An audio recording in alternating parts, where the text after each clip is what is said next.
go. So this episode looked like it could be considered the thrilling conclusion to a couple of storylines at one time. It was phenomenal cosmic power. So good. Yeah. The cool thing is, it was a good episode. Good writing, good character development, good progress. There wasn't a lot going on action-wise. I mean, we had 2 space battles that just weren't really that big of a deal per se. Well, okay, one space battle wasn't that big of a deal. The other one was like pretty significant, right? Yeah. But the rest of it was all of that build up for the last like 3 or 4 episodes finally came to a head, and we're getting answers. And it's one of those things where this season seems like it was 3/4 seasons just crammed into 19 episodes. And we still have another 3 episodes left for this season. So that means they're probably going to start a whole nother story and to get us going. And this is, I mean, the show is still really good. It's really good. The writing is great. We had the end of the Shadow War, Garibaldi getting kidnapped. The Minbari Civil War, like, started and finished. Whatever's going on with the Centauri, whatever's going on with the Nard. Babylon 5, when the remnants of the Shadow allies. And now we have this conclusion to, I guess you can call it this conspiracy against telepath. Now that we got the reveal of what Garibaldi was up to. I'll say that Sheridan's free now. Oh, yeah. Sheridan has been liberated. And what Sunday was predicting from season 1 finally happened. We'll talk about that later. Yeah, we'll get into it. It's a lot that happened. And we still have a couple of loose strings, a couple of loose ends, but we'll conclude that in the next 3 episodes. Which, I don't know. I'll say this season does end in a very satisfying way, but it does leave a lot of questions open for the series. I'll do my best to come back to that. So, without further ado, let's jump on in it. So, we opened the show. Sheridan is having a discussion with Franklin back on Babylon 5. And it's kind of weird because we watched the whole episode of Sheridan being beaten, interrogated, poisoned, gaslit, all kinds of manipulation. And he's like, oh, yeah, I just signaled for help. And one of the Mars Resistance people came and picked me up. It was, no big deal. It was all good. And Franklin's asked the question, like, yeah, but how did you do it? And it turns out that this Franklin is not real. Sheridan is not on Babylon 5. He's still in his cell, and he's still being interrogated by the second interrogator. He has a kind of like a halo machine around his forehead, and he's being manipulated. He's hallucinating the conversation, and they're using that to try to figure out who are in the Mars Resistance and who are the people who have helped him, like who his contacts are, and he's still keeping tight-lipped about it. So the interrogator realizes this, and he gives Sheridan even more drugs to try to get that information out of him. Sheridan looks disheveled. He's drugged up. He's tripping balls right now. It makes me wonder what the technology is about, because they're using drugs and like electromagnetic manipulation of the brain to cause these hallucinations. And to me, that all sounds problematic, unethical. And I think we have that technology now. We do have that technology now. Yeah. And stimulate different parts of the brain for different things, because we know that the brain stimulates on its own for different aspects of thought and emotion. So that's what they're doing. Yeah. And yeah, so Sheridan, it probably isn't as damaging and invasive, but I know that they can do magnetic pulses to get you to experience altered brain states for a short period of time. There's a lot that we still need to learn about the brain. We've learned a lot in the last 20 years, but that's barely scratching the surface. And, yeah. Like, considering the props are pretty much like they tore apart some random electronic. They broke some kids' headphones. It was like, well, yeah, put this on his head. It'll look good. It looks technological. I think that's what prop makers do. Well, you would think for a budget that they have, they wouldn't do that. But I see that in a lot of shows. stuff to do with a low budget. I mean, in Star Trek, they talked about how they put together the shuttlecrafts and how they use like discarded razor handles to make the. I don't know what those are. The little sled type formations. And yeah, prop makers are really good at looking at things. You're like, I don't have to build this from scratch. I can just pull this from this. I can put it on here and space shuttle. I've seen a lot of them talk about like five stuff at Q-tips. the store. Is that what they did with the Q-tips? Where they made like a coliseum and then they put a bunch of Q-tips as the people and then they colored them, the tips of the Q-tips, different colors. And then from distance, y'all don't know what I'm talking about. It was in Star Trek. Oh, They were But doing the behind the scenes and they were racing the something about there was a race and there was a bunch of people watching the race. never a race Star Trek other than like Prodigy. I think they did a little race. There's a race in Voyager where they use the Delta Flyer for some stuff. No, Star Wars. Oh, Star Wars. Oh, you talking about the pod racing? Yes. Yeah. Okay, that makes sense. Probably. So, Here's the thing. that's I haven't where watched they- that in about 20. I haven't watched that in about 20 years, so I have no idea. And then they went and they reformatted everything after Disney got. So they used less practical effects until they did The Mandalorian. Then they brought back a puppet, at least they had two puppets. Yeah, they brought back Grogu as a puppet, which is funny looking, and Bobu Frick. Bobu Frick is a puppet, and Bobu is hilarious. No squeezy. Wait, Is that not your friend anymore? Yep. He's like the engineer, and he's extremely small, and he walks. The way he walks around is so weird, but it's puppetry, and so it looks real, but it looks really funny. But since they're alien or a droid and stuff, it makes sense for it to look weird. Yeah. And the other droid that's the assassin, he's played by the guy from Firefly. Yeah, Alan Tudyk. Yeah. Bro be playing a lot of deadly robots. I just saw Doom Patrol. I haven't finished it. Wow. He plays Mr. Nobody. He is a trip. Oh, that's hilarious. I haven't watched Dune Patrol, but I know that he did the voice of the robot in iRobot. What's his name? Sam, or I don't know. Maybe we can do an impression of iRobot. That movie is hilarious. Will Smith and Shia LaBeouf is in it. Shia LaBeouf is in the movie for no reason at all. I think it was one of his earlier roles, and he just unnecessary. I haven't seen that movie in a long time. He's like, sometimes directors have those actors that they just like working with, and sometimes it's good, and sometimes it's like, why are you here? Yeah. And the iRobot is an Isaac Asimov story, so I'm kind of excited to see the different adaptations of it, especially since now that we have the Foundation series streaming as a TV series. It makes me think about like what other Asimov properties are out there that were adapted and that Well, I look at. iRobot was inspired by it, but it's not the story. Yeah, it's not exactly. Yeah, you're right.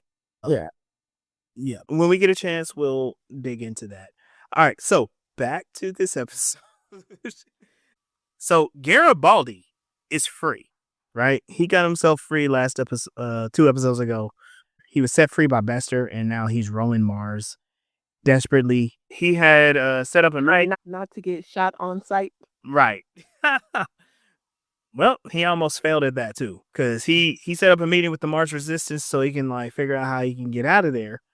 And his contact is like, well, I told them about your story. He's like, yeah, so what about it? He's like, they didn't believe you. As soon as he said that, dude is surrounded by 6 people, and I'm just like, Garibaldi, you didn't know that you were being set up again?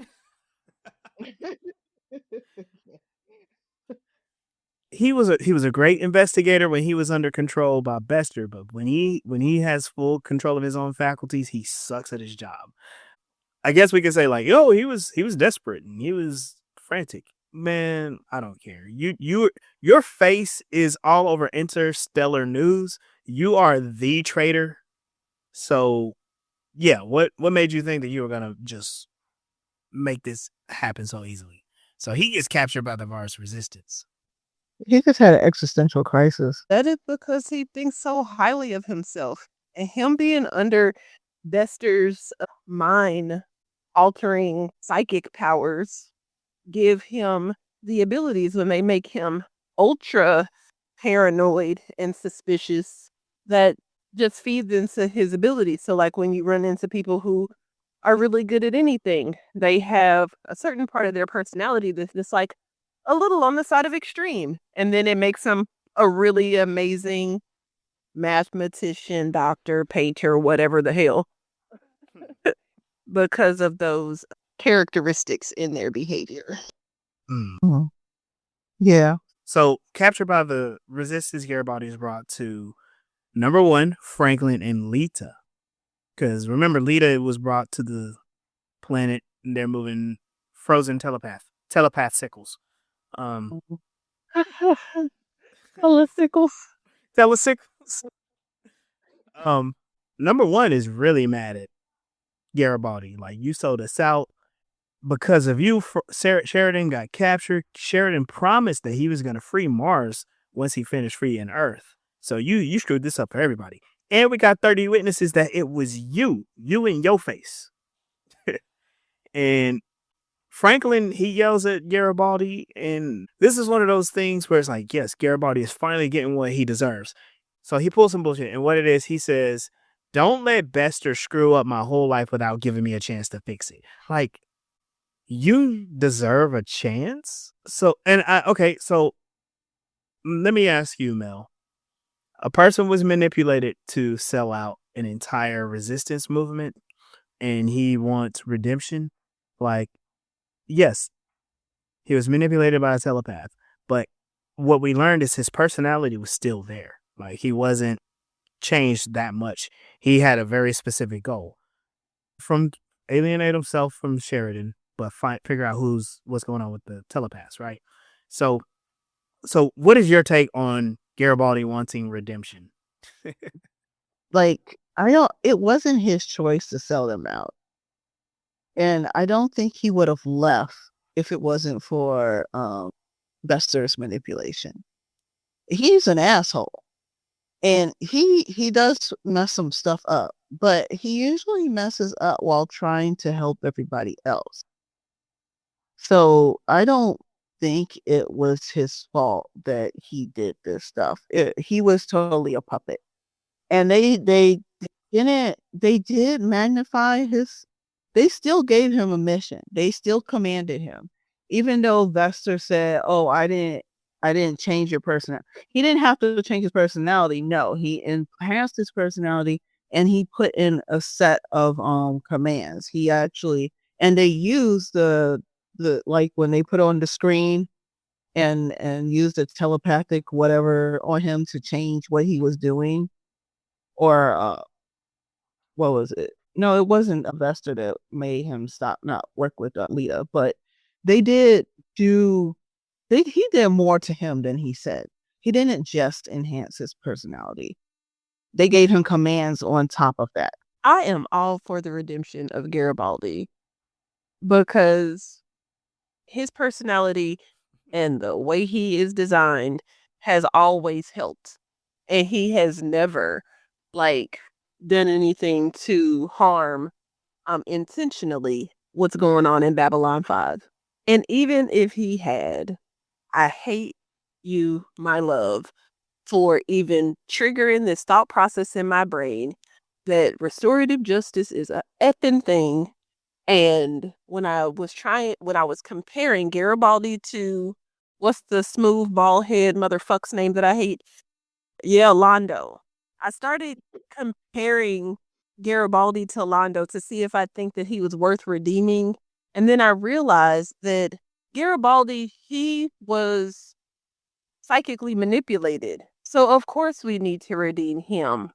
But the Londo was a victim of the society that he was born into, and through indoctrination became the terrible being that he is.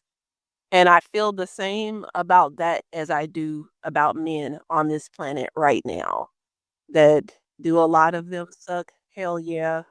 But they're pretty much victims of the society of patriarchy that they were raised under and are benefiting from, and that they are worth redemption. Humanity It's Christmas. also causing them to suffer too.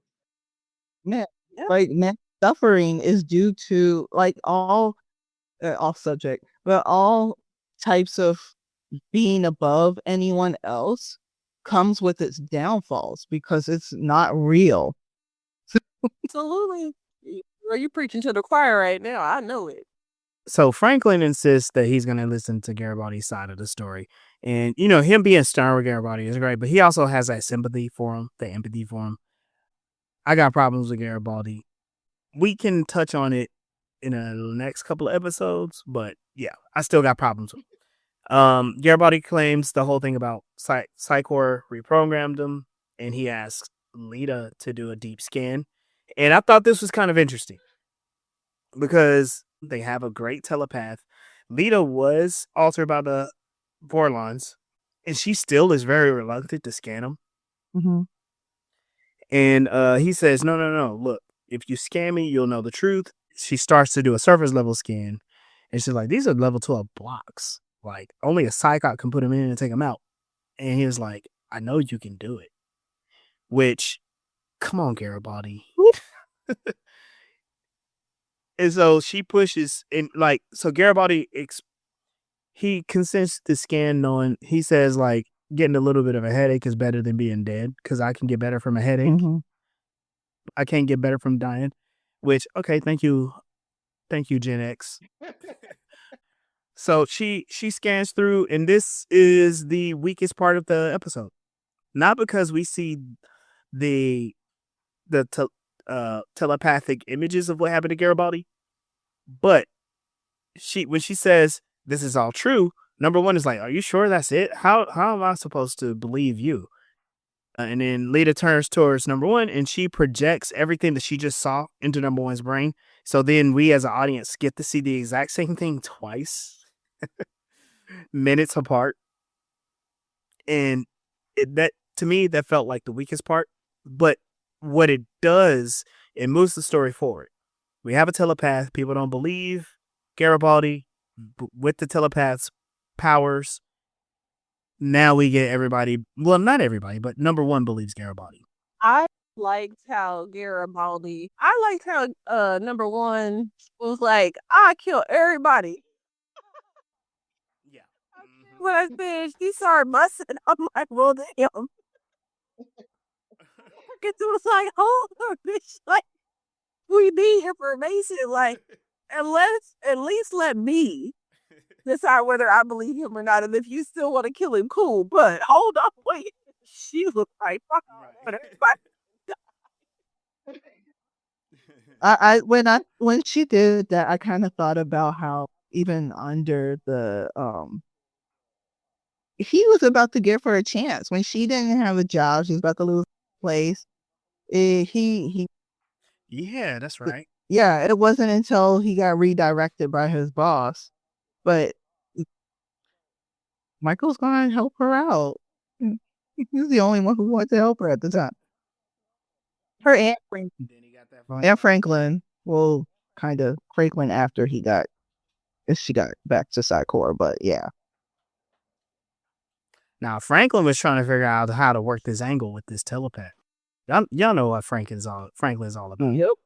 Any means necessary. So after that, we switch to Ivanova. She's on the Earth Alliance Resistance Fleet, heading towards Beta 9, and they are having their battle, and they basically win, and they have the captain of the Democles, and they give him an ultimatum, like, you can join us or die. And he's like, I don't want to join y'all. But he explains that I'm sorry. The loyalist refuses to surrender. They're the White Star fleet cripples them, orders them to like save the survivors, and we're gonna come back to what they do with the survivors. Garibaldi, he talks about his old contracts that his old contacts that he can get in touch with that can help him locate Sheridan's prison, and they actually do some detective work kind of in talking, but I like it when TV shows do this where people use their actual expertise and their intelligence to find something instead of just being like, I found a letter, they must be here, you know. And so they know that Sheridan's prison is Fort Waters in a Solis Plana, and so they are ready to mount a rescue. The only thing is the resistance are not going to send very many troops with him. They're going to send him a skeleton crew because it's like, we're spread out a lot. People are on patrol. We're trying to make sure this thing stays alive long enough for us to actually be able to use Sheridan's help.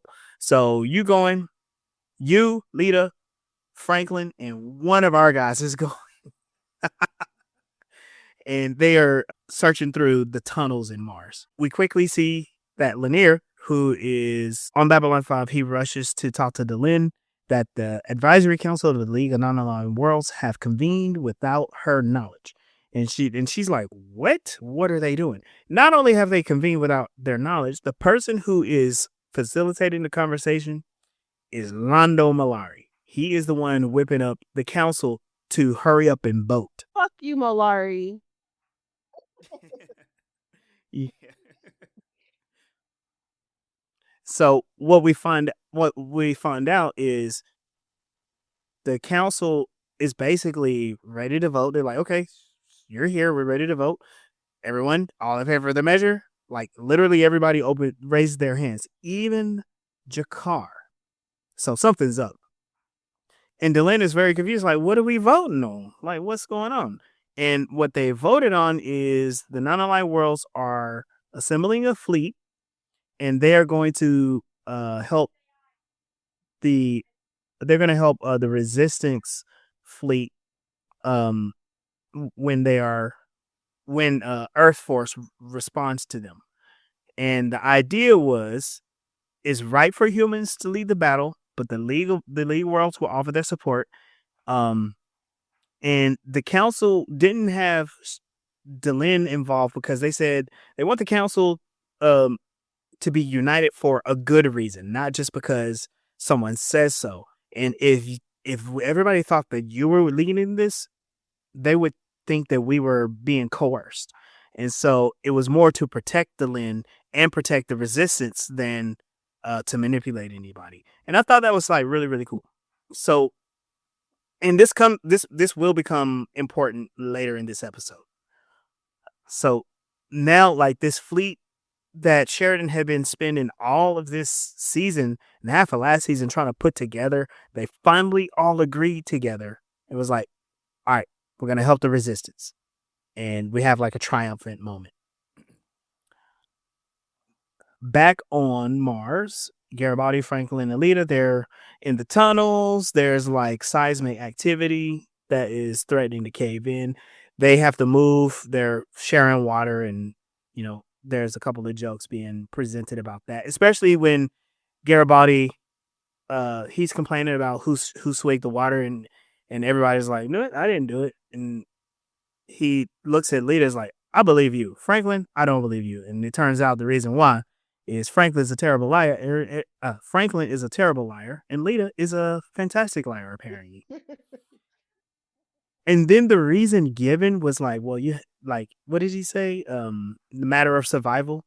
Her existence is a matter of survival. And she's like, hey, wait a minute, what are you talking about? It's like a little jokey moment. Which is kind of, it makes sense because she has to lie in order to live in a controlled society. When you're part of a cult, you have to lie about everything, because if you don't, you're not aligned with what they believe. So when she should be a good liar, but she takes a Yeah. But it would make sense that she would take offense to it because she doesn't want to have to survive in a controlled environment. Right. And then here's my question: why does she care what Garibaldi thinks? Ain't he the ultimate liar? Oh, if she didn't have a job, he was the only chance. I was thinking that she cares because she is in denial about it. Because I have this where I'm just like, I'm a sweet and I'm a nice person, or not nice, but I'm very kind. And though that may be true of my like actual character, the way I present and the way I am observed and seen by people on the outside looking in, I mean, Damien can run you a laundry list of perceptions of people and what they have of me. And when people say these things that are very you're strong and direct and aggressive and da da da da da da da da. And I'm like, oh, and everybody's like unanimous decision, raising their hand. And Sunday's giving Ivanova. I was just like, I would No, I feel that way when people call me patient. And I'm like, work with elders, so I believe it. there's some things that I just don't care about. Like other people will get frustrated when a kid talks to them and they're not appreciating or they're pointing or something. And I'm just like, I will just tell them what it is. And like, I get it. It's not that I'm patient with them. It's just like, I don't care so much about forcing children to speak if they can find their own ways to communicate. And I'm like, they'll talk eventually. Right? Not like they never heard language before. They don't hear it all the time. So, and if they're not going to speak, they're not going to speak. Me getting mad at them isn't going to change anything. I can see why she was so frustrated about it. She's like, no. Like, yeah, that's you. Yeah. They get into the tunnel, head into the main staging area. In other words, they are very close to where Sheridan is, and we're about to develop. We're about to get into the next part of the story. What I did find interesting was the fact that Sheridan had been in custody for over a week. So that's not a terribly long time, but also it kind of is if you're being tortured. Yeah. They want to get to him urgently. So back on the White Star, this is where Ivanova is talking to the defecting officer. And it turns out that not everyone who defects really defects. Some of the people have been playing both sides, trying to leak information. And basically, there is an ambush prepared for Sheridan and Ivanova's resistance. It's at Sector 300. They have all new advanced destroyers, and they're just waiting to catch them as they're advanced towards Mars. Like all the information they already know. And Ivanova decides that she's gonna just go anyways. She's gonna spring the ambush herself. And that's kind of a wild thing to say. But remember, some stuff is super important that happened earlier in the episode, so we'll get there. We got Garibaldi and Franklin. They're attempting to sneak into the prison. They do pretty good, but they're forced to fight with the guards. And I thought this fight scene was probably one of the worst ones in the whole series because Garibaldi's punching out the guards and stuff, and then Garibaldi gets stabbed in the back. Great, stabbed again. That. Oh, yeah. He never watches his back, or he never watches it good enough. Yeah, and that's like the way he just shot out. Like there was only 2 guards and 3 of them, and he jumps out first. I thought about that. Yeah. But unlike on Star Trek, where it's kind of like everybody fights because you have the doctor and the nurse on there that on the Strange New Worlds, and they like full on military operatives. Yeah, they're military. For sure. But I don't see the psychics really fighting too much. They kind of, stay in their lane with their telepathic whatevers.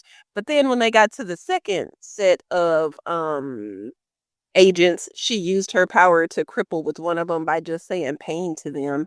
But I don't know, have we ever seen the doctor on Babylon fight anybody or anything before? He's intervened and he was stabbed also. Oh. He's not like a good fighter.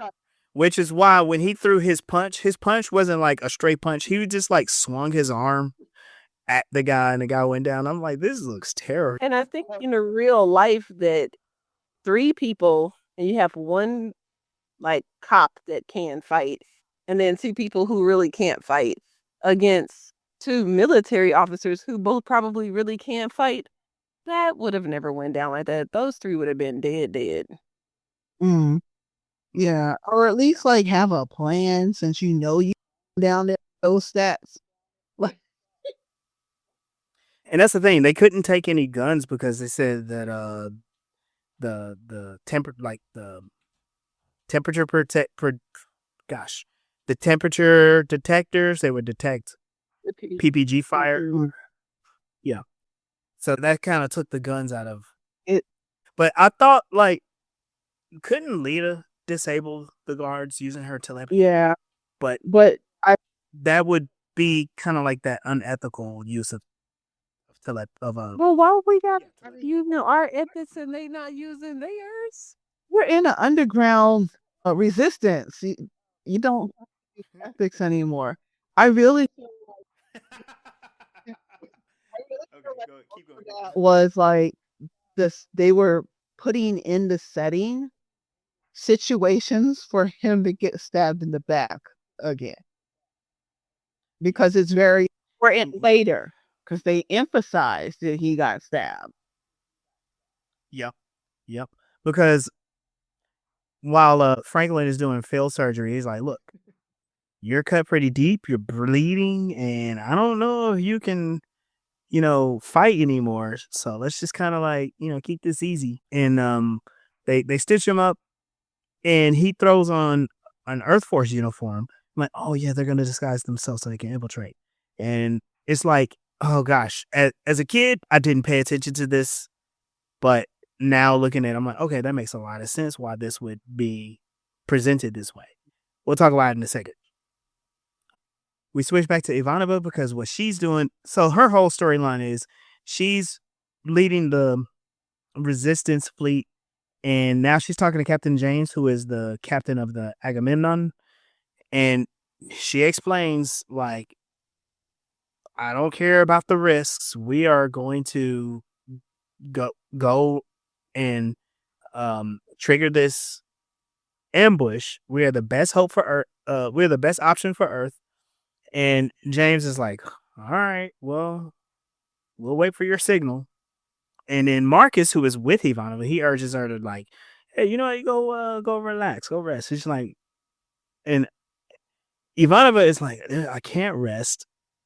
I'm leading up this charge. We got an important battle. He goes, don't worry about it. I'll let you sleep for a few minutes and I'll wake you up. Bro did not touch her for 4 hours. She had a full night's rest. According to Sunday, for sure.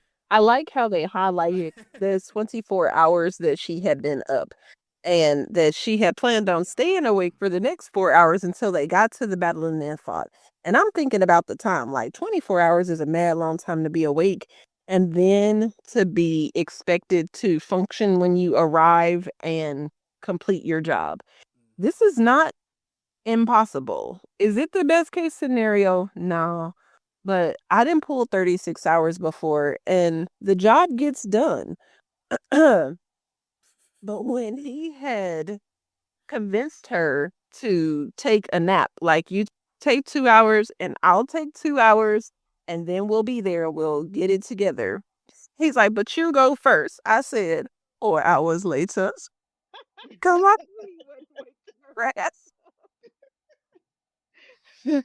And then he's like, you either take a nap or I bug you the entire time. Hell yeah. That was the mean thing he could have done. So we see the Garibaldi in the group. They begin to infiltrate the prison. They get past the guard, which that guard is just dumb. He was like, hey, what are you guys doing here? Oh, we're here to see the prisoner.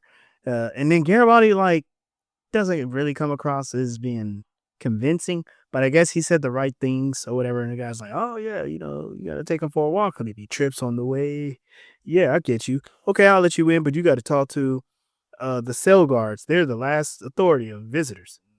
They get through, and then we get another fun joke with a guard who doesn't watch TV and thinks that it is garbage, and um, it's a fun little thing. But Garibaldi is not. Garibaldi's like, okay, whatever, and they resort to knocking these guys out. Um, Also, we get to see the way Lita can use her telepathy Unethically. it unethically. She just causes a guard to experience pain, and that takes him completely out. So now they're inside. They got Sheridan. He is super drugged, and he looks at Garibaldi like, Garibaldi, I want to punch you in the face. I don't remember why, but I don't like that guy.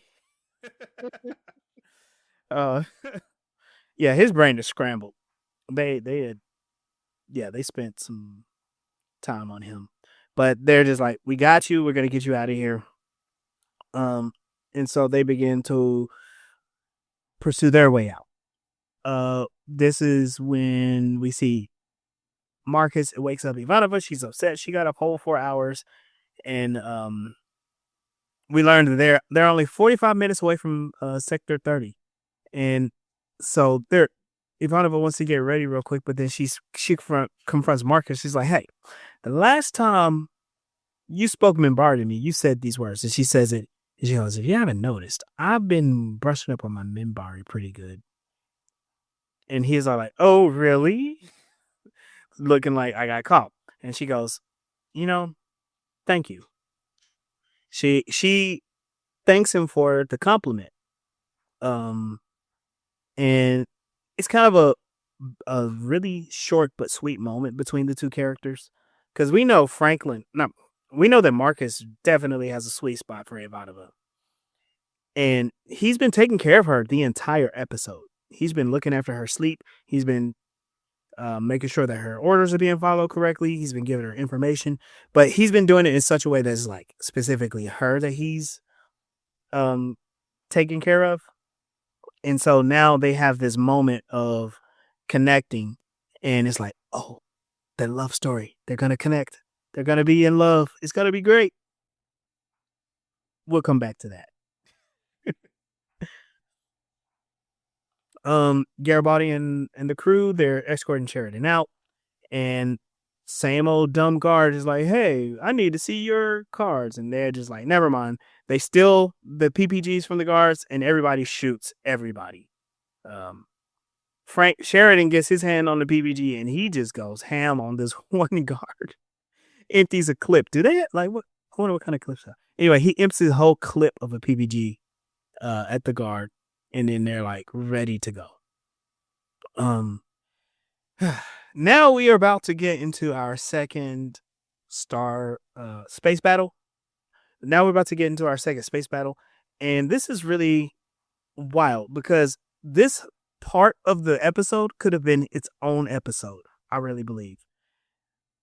So the White Star Fleet, led by Ivanova, reaches Sector 300. They're ambushed by Earthforce destroyers, and it turns out that these new destroyers were augmented by shadow technology. And the way that they look like the giant Earth destroyers with rotating parts, but they have the skin of the shadow ships, and you can hear them scream.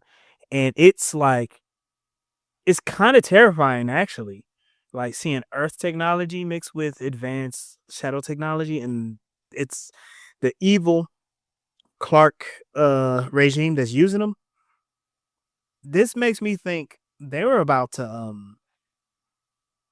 I mean, they had martial law for Mars, but it made me think like they're just gonna be a military dictatorship for the galaxy, right? Hell yeah. That's what it seemed like. Hell yeah.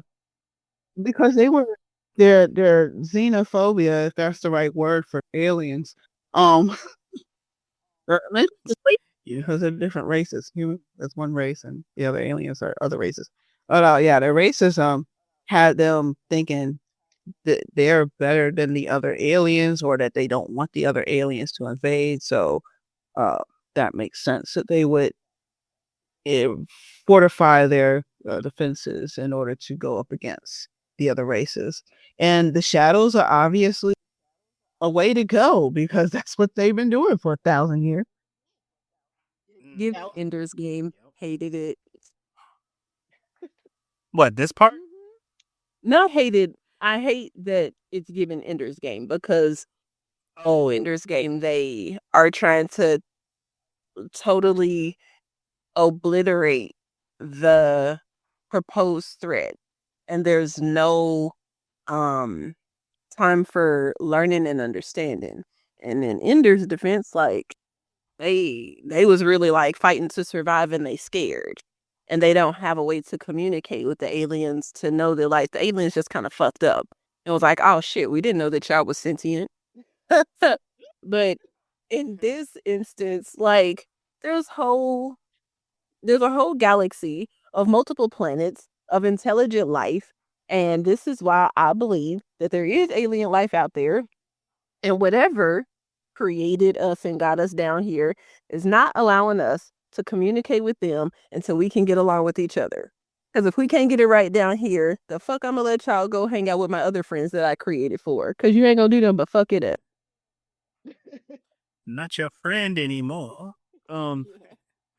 So during this battle, Ivanova introduces herself as Death Incarnate. I'm like, yes. Who are you? Bod? No, at the end of it, she goes, God sent me. And I'm like, God. I wish I had heard that before. I wish I had watched this before my fights. Because that's kind of a hype up moment. Like, who are you? I'm God sent. Because it's that trope. You hear this in a lot of different stories, but it's like, if God wants you dead, he sends this thing, you know.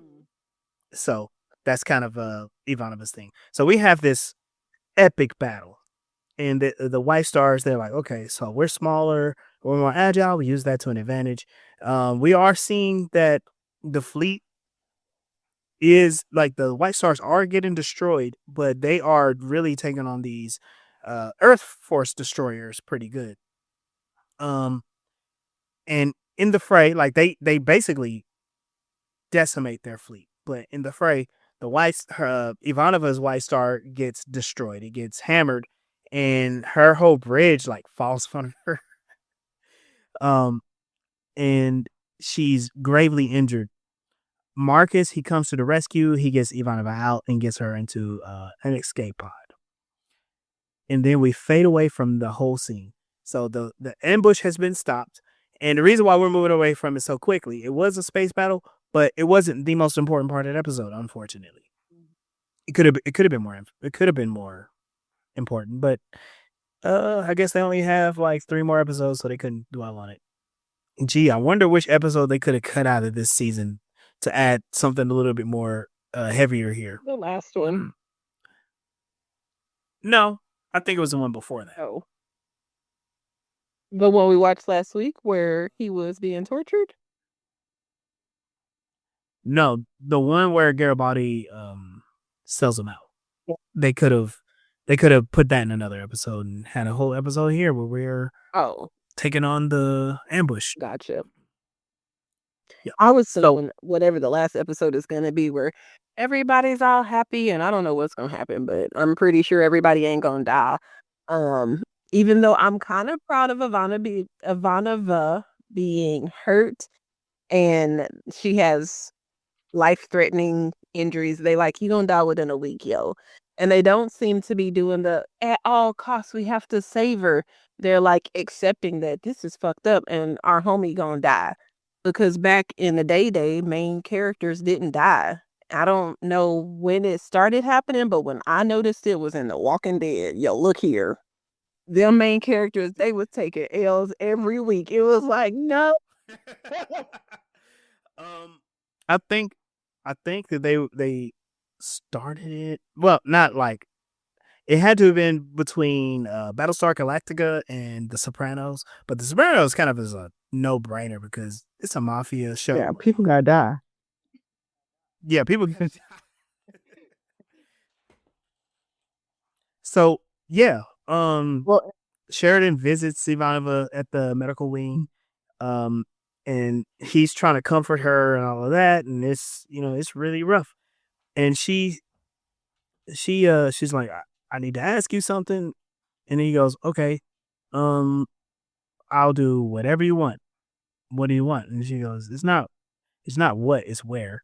And basically, she talks to him and she makes him agree to something, which we see this at the end where he walks onto the bridge of the Agamemnon and he is like, with the captain's permission, because of a friend, I am here to command the fleet from the Agamemnon, which it is kind of cool. It is kind of poetic because that's his old ship.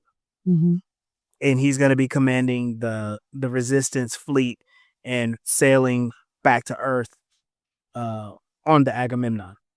Um, yeah, it's kind of poetic. It's very apt, and it does show us kind of a symbolism because Sheridan's not doing anything extravagant, and I think Ivanova is wanting to make sure, like, we want to send a very clear message that it is people from Earth that wants to free Earth and not the alien influence. So yeah, clap it up.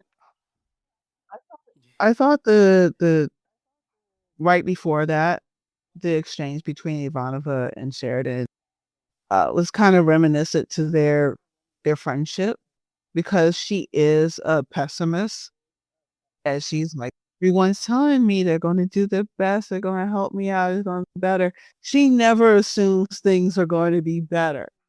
She's like complaining that they keep telling her, she's like, no, they're wrong. I'm not going to make it. And he's like, yeah, you're right. You're not going to make it because he knows that that's what she wants to hear. Ivanova and Sheridan's exchange when he finds out that she's hurt is very reminiscent of their relationship as friends because she's always seen the worst in things and everyone's been saying positive things and he's like they keep saying these things and he knows that she wants to hear him say that she's not going to make it and he does and it's kind of sweet despite the fact that he's telling her you gonna die. Yeah, yeah. Um, and it you also okay. One more thing of Marcus taking care of Ivanova. He has her in the medical bay. He has her laying horizontal. He goes, yes, horizontally, the way that she likes. He's making sure that she's comfortable and everything. This is a throwback to when they had their first mission together, and she had trouble learning how to sleep on the Minbari beds, and the Minbari, they didn't want to do that because they think laying horizontally is bad luck because it's like being close to death. Which, sure, whatever. But we do get to see Marcus once again go above and beyond to take care of her, and yeah. And so now we're left in kind of a bittersweet spot for the episode. One, Sheridan is free, Garibaldi is free, but it's Garibaldi, and we don't know what's going to happen with him. They will address that in the next episode. But Ivanova is gravely hurt, and we basically have a timeline of her survival. She's not going to make it. And now they're going to continue on their way to free Earth. So if Ivanova's going to die, who else is going to die? You know? Mm-hmm. And so there we are. We have the stage set, and we have a finale, well, not necessarily a finale, but a final confrontation ready to ready for us to witness. And I think the next episode is called Endgame. So I think that's gonna be great. And we can go ahead and wrap this episode up. There's a lot of really cool stuff about this season in this next episode, but I want it to happen first. So I think that'll be a good spot. So Any final thoughts with this episode? There was a lot in this episode, like you said. Like it brought to close a lot of things that's been going on in the season, which means we have a lot to look forward to in this end game. Mm-hmm. Oh yeah. And it is it's like a mini season in the middle of the season, or in happening in the middle of the season, because after episode 6 we started to build this story up a lot. And we knew we were coming to this spot, and now that we're here, it will be really interesting to see what happens next, because we know that they can tell a really impactful and intriguing story in just a couple episodes. So what are they going to tell us? I'm very intrigued. The path to Mars is clear now after that what Ivanova did. So are we going to get to fight Earth with Mars now, because Mars is impatient and we don't trust them as much anymore? Mm-hmm. Well, we got the path to Mars is clear. Sheridan is back, leading the fleet. We have the Mars resistance. We have all the defectors. It's a lot of chips stacking up against Clark. Yeah. This will be very interesting. Oh, yeah, and the telepaths hate him too. So. Oh yeah, and also, I'm personally considering, what is Sheridan's mental state going to be doing this after being tortured for? I mean, I know he's military, he's trained, and he's been tortured before, and all this, but like it's got to slow him down in some way. But he's got the support of his old crew and his new crew, and we already know that the aliens are going to come and be the cavalry. So they just voted on it. Yeah. All right, we're going to get ourselves out of here. Thank y'all for joining us for this episode of Voices in Hyperspace. You can catch us on all of your favorite streaming platforms, and be sure to check out our YouTube at Voices in Hyperspace. Like, share, and follow. I'm Legendary Black Lion. You can find me on TikTok and Instagram at Legendary. I'm El Asylum. You can find me and my books on my one book so far on nellsrebellion.com. You can find me on TikTok and Facebook and Instagram and YouTube, Mel's Rebellion. And you'll be getting more content from us working together. It's some really cool stuff that we got planned. So yay for that. All right. Until next time, we'll see you out there. Peace.